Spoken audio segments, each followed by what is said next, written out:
Most people don't realize that they have the power to shape their lives by controlling the four primary influences that make them who they are: their cultural background, the people they spend the most time with, the information that they take in, and the environments in which they do life.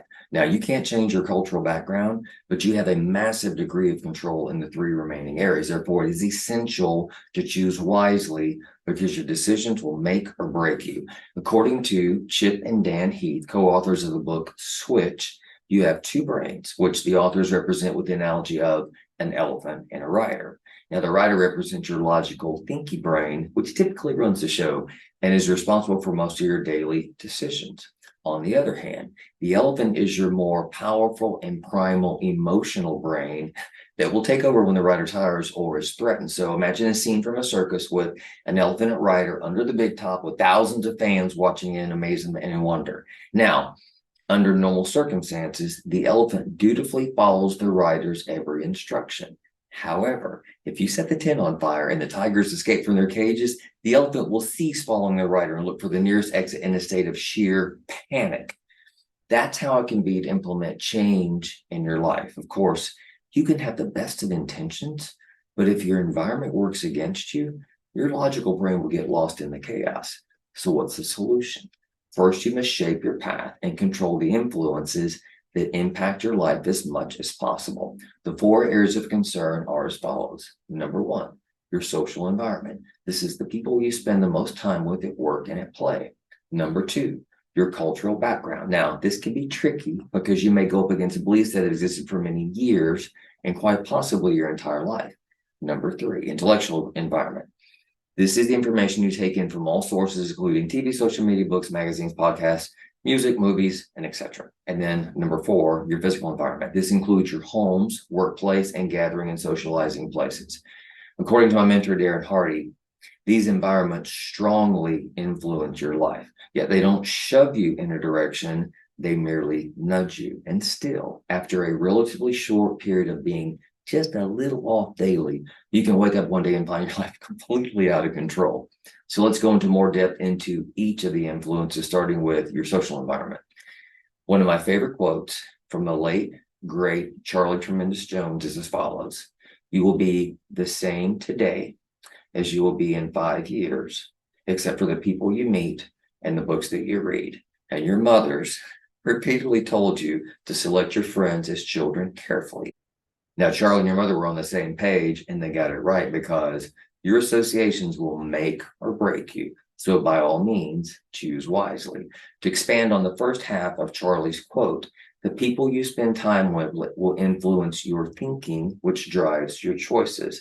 Therefore, the association of the top 5 to 10 people you spend the most time with will drive your life results. Now, to whatever degree this is true, I defer back to the good book. He who walks with wise men will be wise, but a companion of fools will be destroyed. Proverbs 13:20. Every experience with other people will leave its mark for better or for worse. So be careful with your associations.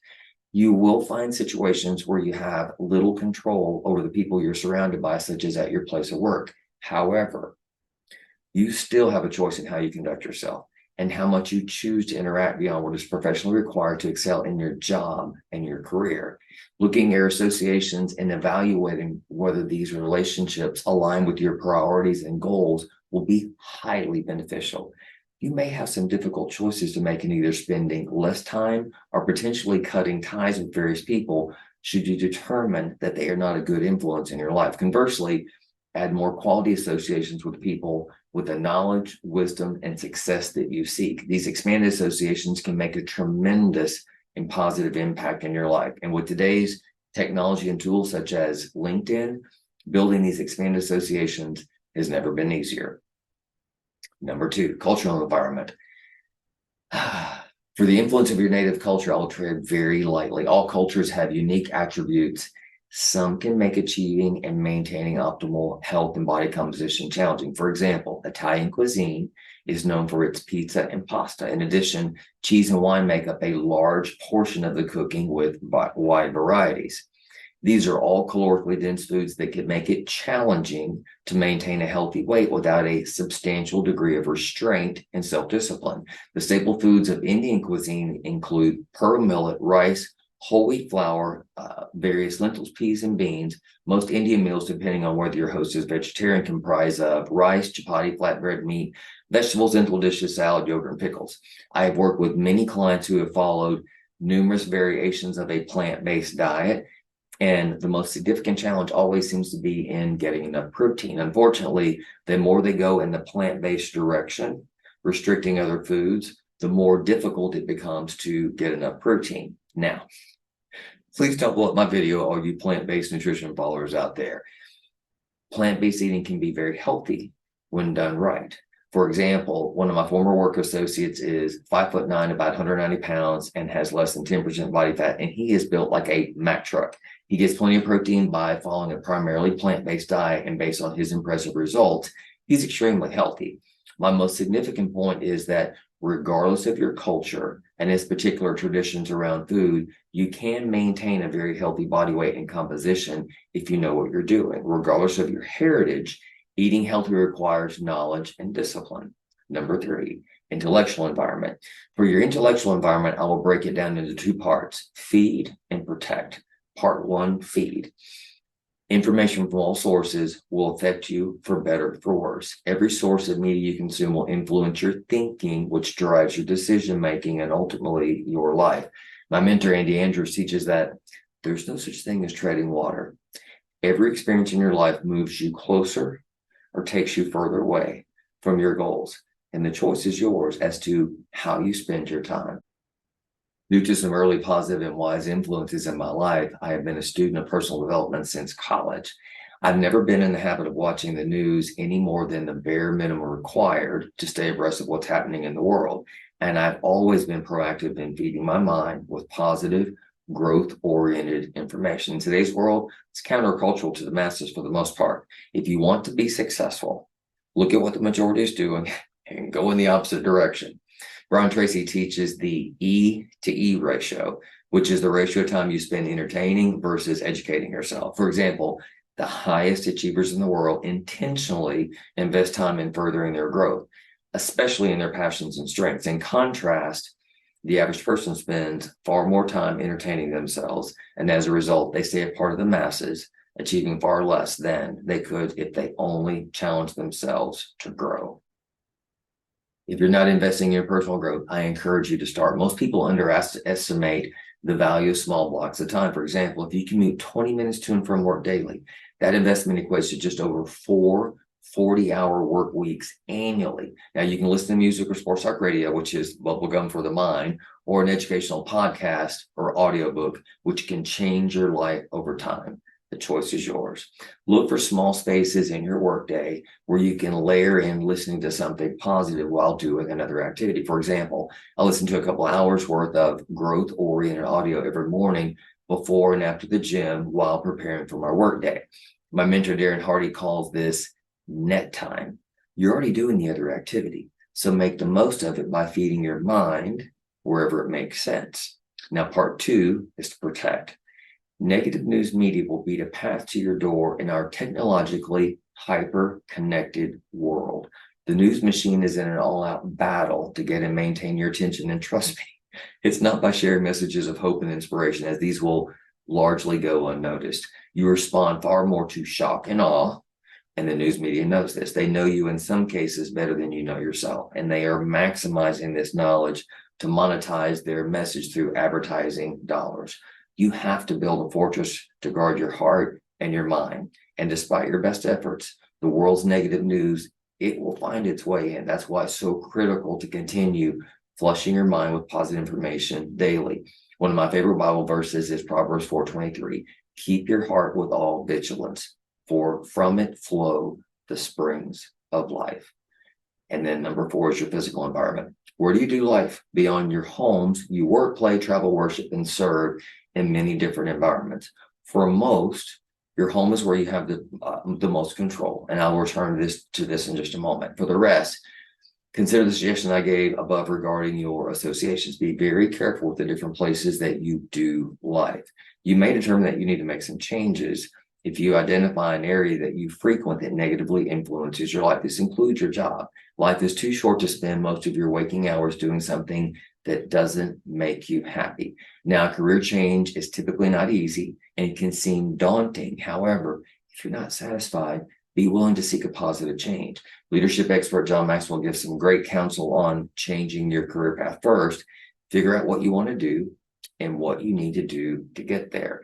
Even if it involves a process like requiring further education, determine if the price is worth it. And if it is, get to work paying the price.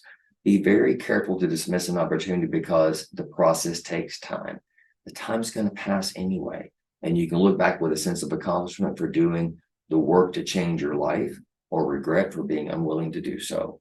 Once you prune your life of harmful environments, you still need a game plan for thriving in what's left. For example, if you work in an office where people routinely eat fast food for lunch or indulge in highly processed snacks, you have to be prepared with your own healthy choices. If you go to work each day unprepared, you are all the more likely to be influenced by your associates and join in with their unhealthy practices. Your gold standard solution is to meal prep on the weekends so you can always be prepared with healthy meals and snacks throughout the day. Now, if eating out is a part of your routine, you have to have a game plan for that as well. Your choice of a restaurant is the first big decision that can make or break you. The better the restaurant, the easier it will be to make healthy choices. And better does not necessarily mean more expensive. Shoot for a place where you can get a good portion of clean protein, veggies, smart carbs, and healthy fats, and you'll be good. And as I mentioned above, there is one environment where you are king or queen, and you must make the most of it. So if your home is your castle, and it is, treat it as such. And this includes both the environment in your home and what you bring into your home, namely food. Please be clear. This image should be exhibited at the grocery store, not when you're staring at the Ben & Jerry's tub in your freezer.